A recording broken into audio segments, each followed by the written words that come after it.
पुतली रविभामा की कथा। अगले दिन प्रातः उठते ही राजा भोज को देवताओं के सिंहासन पर विराजमान होने का लोभ सताने लगा। वे राजसी पोशाक धारण करके सिंहासन के पास पहुँचे। अन्य दिनों की तरह उन्होंने जैसे ही सिंहासन पर बैठने के लिए अपने कदम आगे बढ़ाए, सिंहासन से निकलकर छठी पुतली रविभामा उनके सामने प्रकट होकर बोली, राजा भोज, तुम इस सिंहासन पर बैठने के लिए जितने लालायित हो, अगर इतना ध्यान तुम विक्रमादित्य के कारनामों को सुनकर अपने व्यवहार को बदलने में लगाते तो सिंहासन स्वयं तुम्हारे पास चलकर आता। लेकिन तुम्हें विक्रमादित्य जैसा बनने में कई जन्म लग जाएंगे। खैर, मेरी इस कथा को ध्यान से सुनो, उसके बाद ही निर्णय करना कि तुम इस सिंहासन पर बैठने के काबिल हो कि नहीं। पुतली ने राजा को विक्रमादित्य की एक कथा सुनाई। एक बार राजा विक्रमादित्य अपनी राजसभा में बैठे अपने सभासदों से विचार विमर्श कर रहे थे कि तभी एक ब्राह्मण राजसभा में आया और राजा विक्रमादित्य की जय जयकार करने लगा। विक्रमादित्य ने ब्राह्मण को प्रणाम करते हुए कहा, क्या बात है ब्राह्मण श्रेष्ठ, आप मेरी जय जयकार क्यों कर रहे हैं? ब्राह्मण बोला, महाराज, आप एक प्रतापी पुरुष हैं। मैं चाहता हूँ कि आपका प्रताप और अधिक फैले। यदि आप मेरे कहे अनुसार कार्य करें तो आपके प्रताप का सूर्य सारे संसार में चमक उठेगा। ब्राह्मण की बात सुनकर विक्रमादित्य बोले, ब्राह्मण श्रेष्ठ, मुझे इस बात की बिल्कुल इच्छा नहीं है कि मेरे प्रताप का सूर्य सारे संसार में चमके, लेकिन फिर भी मैं आपकी प्रसन्नता के लिए आपके कहे अनुसार काम करने के लिए तैयार हूँ। बताइए मुझे क्या करना होगा? ब्राह्मण बोला, राजन, मैंने आपके नाम और यश की गणना करके आपके लिए लग्न मुहूर्त निकाला है, जिसके अनुसार यदि आप तुला लग्न में कोई महल अपने लिए बनवाएं तो वह आपके लिए बहुत सौभाग्यशाली रहेगा। इससे आपकी कीर्ति चारों दिशाओं में और भी बढ़ेगी। उस महल में लक्ष्मी का वास रहेगा, राज्य की जनता धन धान्य से परिपूर्ण होगी। विक्रमादित्य बोले, ब्राह्मण श्रेष्ठ, यदि ऐसा है तो अपने लिए न सही, मैं जनता के धन धान्य से परिपूर्ण होने का विचार करके ऐसा महल बनवाऊंगा जो जनता के लिए होगा। ये कहकर ब्राह्मण को दान दक्षिणा देकर विदा किया और अपने मंत्री को बुलवाकर तुला लग्न में सुंदर महल बनवाने की आज्ञा दी। राजा विक्रमादित्य की आज्ञानुसार तुला लग्न में महल की नींव डाली गई, पर नींव धरते ही तुला लग्न बीत गई। काम बंद हो गया। जब फिर तुला लग्न आई तो फिर काम शुरू हुआ। इसी तरह तुला लग्न आने पर काम शुरू होता और खत्म होने पर काम बंद हो जाता था। तुला लग्न लगने पर हजारों लाखों मजदूर काम में लग जाते थे। फिर भी महल को तैयार होने में बहुत दिन लग गए, क्योंकि तुला लग्न जब भी आती थी थोड़ी ही समय तक रहती थी। बहुत दिनों बाद महल बनकर तैयार हुआ। महल क्या था?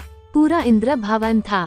उसमें संगमरमर के पत्थर और सोने चांदी के किवाड़ लगे थे। दीवार में हीरे जवाहरात लगे थे। सूर्य की किरणों से महल ऐसा चमकता था मानो पूरा सोने चांदी का बना हो। जब महल बनकर पूरी तरह तैयार हो गया तो मंत्री ने राजा विक्रमादित्य से निवेदन किया, महाराज, महल बनकर तैयार है, अब आप उसमें रहना आरंभ करें। विक्रमादित्य एक शुभ मुहूर्त में रहने के लिए महल के भीतर गए। उनके साथ उनका ब्राह्मण पुरोहित भी था। विक्रमादित्य महल को देखकर बहुत प्रसन्न हुए, लेकिन पुरोहित के भीतर से आह की सांस निकल पड़ी। ये देखकर विक्रमादित्य ने पुरोहित की ओर देखते हुए पूछा, पुरोहित जी, इस सुंदर महल को देखकर आपको भी मेरी तरह प्रसन्न होना चाहिए था, लेकिन आपके भीतर से आह की सांस क्यों निकली? पुरोहित ने हाथ जोड़कर निवेदन किया, महाराज, आप और हम दोनों मनुष्य हैं, लेकिन एक आपका भाग्य है जो इतने सुंदर महल में रहेंगे, और मेरा एक भाग्य है जो मुझे टूटी खाट पर सोना पड़ता है। पुरोहित की बात सुनकर विक्रमादित्य ने मन में विचार किया। कुछ देर विचार करने के बाद उन्होंने शीघ्र ही एक सेवक को गंगाजल और तुलसी दल लाने की आज्ञा दी। सेवक जल्दी ही गंगाजल और तुलसी दल ले आया।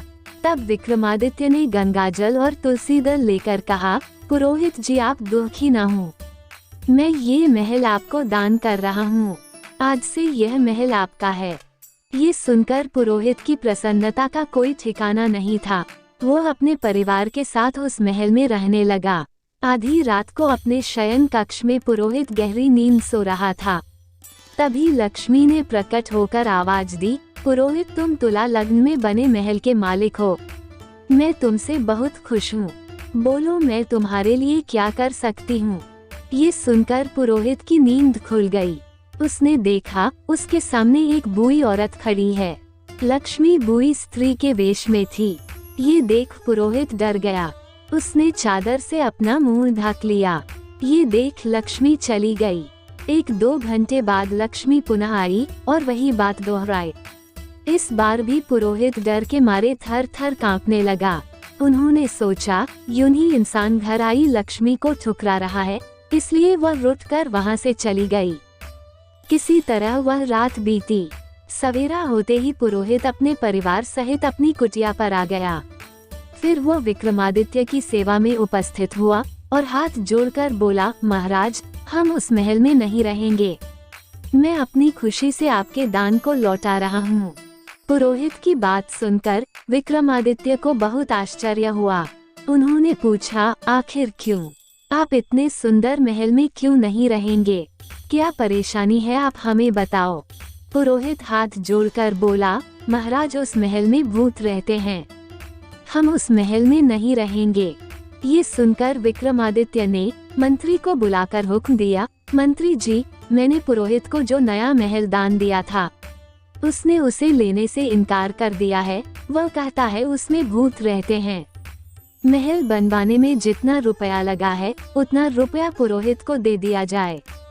पुरोहित को महल की पूरी लागत दे दी गई। अब राजा विक्रमादित्य स्वर्ण महल में आकर निवास करने और अपना राज दरबार लगाने लगे। एक दिन जब राजा विक्रमादित्य अपने नए महल में गहरी नींद में सोए थे कि एक बार फिर लक्ष्मी ने कक्ष को प्रकाश से आलोकित कर अपनी बात रखी। ये देख विक्रमादित्य उठ बैठे। उन्होंने लक्ष्मी का अभिवादन किया और बोले, आपकी कृपा से मेरे पास सब कुछ है देवी। फिर भी यदि आप धन की वर्षा करना चाहती हैं, तो मेरे शयन कक्ष को छोड़कर शेष महल और पूरे राज्य में जहाँ जहाँ नागरिक रहते हों वहाँ वहाँ धन की वर्षा कर दें। लक्ष्मी जी ने विक्रमादित्य की इच्छा पूरी की। उनके संपूर्ण राज्य में धन वर्षा हुई।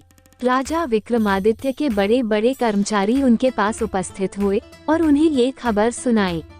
विक्रमादित्य ने शांत भाव से कहा, राज्य में चारों ओर ढिढोरा पिटवा दो।